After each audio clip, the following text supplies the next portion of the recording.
আসসালামু আলাইকুম, সবাই কেমন আছেন? আশা করি ভালো আছেন। আমি মুনতাসির প্রান্ত বলছি, ওয়েবকোডার-আইটির একজন ওয়েব অ্যাপ্লিকেশন ডেভেলপার এবং ফুল স্ট্যাক ওয়েব ডেভেলপমেন্টের ট্রেনার। সো আজকে আমরা একটু ভিন্ন টপিক নিয়ে কথা বলবো। যে আসলে আমরা যদি একজন professional full stack web developer হতে চাই বা সফটওয়্যার ডেভেলপার হতে চাই, আমাদের যে লার্নিং প্রসেসটা আছে, অ্যাকচুয়ালি আমাদের কতটুকু সময় দিয়ে শিখলে বা হচ্ছে আমাদের একটা যে টাইম মার্জিনটা আছে বা যে টপিকগুলো আছে ওই টপিকগুলো কাভার করে, কোন টপিকগুলো কাভার করে বা ওই টপিকগুলো কাভার করতে কতটুকু সময় দিলে আমরা একটা নির্দিষ্ট সময় পর বা সার্টেন টাইম পর আমি professionally full stack web developer হিসেবে বা সফটওয়্যার ডেভেলপার হিসেবে ফ্রিল্যান্সিং মার্কেট প্লেসে বা আইটি কোম্পানিতে জব করতে পারবো।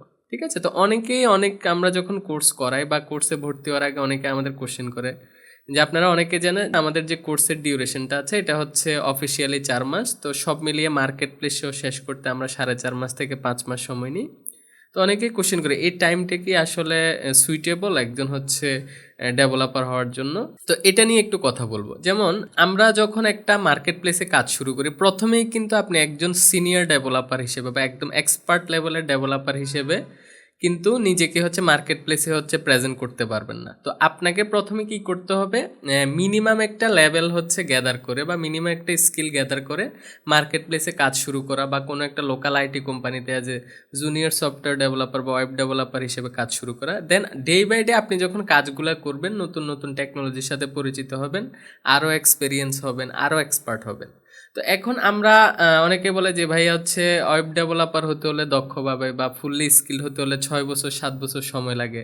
তাহলে কি আমার কোশ্চেনটা হচ্ছে আপনি কি 6 বছর 7 বছর ধরে কি শুধু স্কিলই ডেভেলপমেন্ট করবেন? তাহলে প্রফেশনালি কাজ করবেন কখন?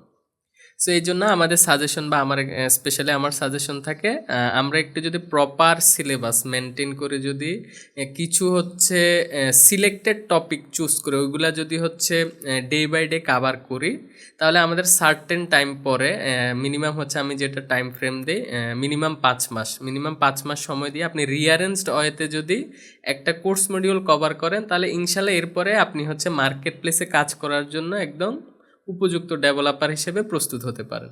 এরপর আপনি যখন প্রফেশনালি কাজ করবেন, কাজ করতে করতে অনেক কিছু শিখতে হবে, কারণ আমরা জানি যে আমাদের যে টেকনোলজি যে ইন্ডাস্ট্রিটা আছে এই ইন্ডাস্ট্রিতে শিখার আসলে শেষ নেই। যত দিন যাবে তত আপনাকে নতুন নতুন জিনিস শিখতে হবে। সো এই ক্ষেত্রে নতুন জিনিস শেখার জন্য পারফেক্ট একটা ওয়ে হচ্ছে আপনি প্রফেশনালি যখন কাজ করবেন, কাজ করতে করতে শিখবেন, কারণ একটা নতুন প্রজেক্ট আসলে অবশ্যই নতুন রিকোয়ারমেন্টস আসবে, নতুন টেকনোলজির সাথে পরিচিত হবেন, তখন দেখবেন ডে বাই ডে হচ্ছে আপনি একটা এক্সপার্ট লেভেলে যাবেন। সো আমাদের বিগিনার হিসেবে উচিত আমাদের একটা প্রপার কোর্স মডিউল রেডি করে, ঠিক আছে, সেটা যে কোনো জায়গা থেকে হোক, ঠিক আছে, দেন আপনি স্কিল ডেভেলপমেন্ট শুরু করুন। হতে পারে কোনো প্রফেশনাল কোর্স, হতে পারে কোনো YouTube tutorial, paid video course, মানে প্রপার একটা ওয়েতে আপনাকে সামনে আগাইতে হবে। দেন ইনশাল্লাহ আপনি যদি হচ্ছে প্রপারলি 4 মাস বা 5 মাস একটা সময় দিয়ে হচ্ছে সিলেবাসটা কভার করেন, তাহলে ইনশাল্লাহ আপনি 5 মাস বা 6 মাস পরে মার্কেট প্লেসে কাজ করার মতো দক্ষতা অর্জন করতে পারবেন। সো আজকে আর কথা বাড়াবো না। যারা মনে মনে চিন্তা করতেছেন ওয়েব ডেভেলপমেন্ট সেক্টর বা সফটওয়্যার ডেভেলপমেন্ট সেক্টরে আসবেন বা নিজের প্রফেশনাল ক্যারিয়ারটা বিল্ড আপ করবেন, আজ থেকে স্কিল ডেভেলপমেন্ট শুরু করুন একটা প্রপার ওয়েতে। ইনশাল্লাহ কথা হবে অন্য কোনো ভিডিওতে। সবাই ভালো থাকবেন, সুস্থ থাকবেন। আল্লাহ হাফেজ।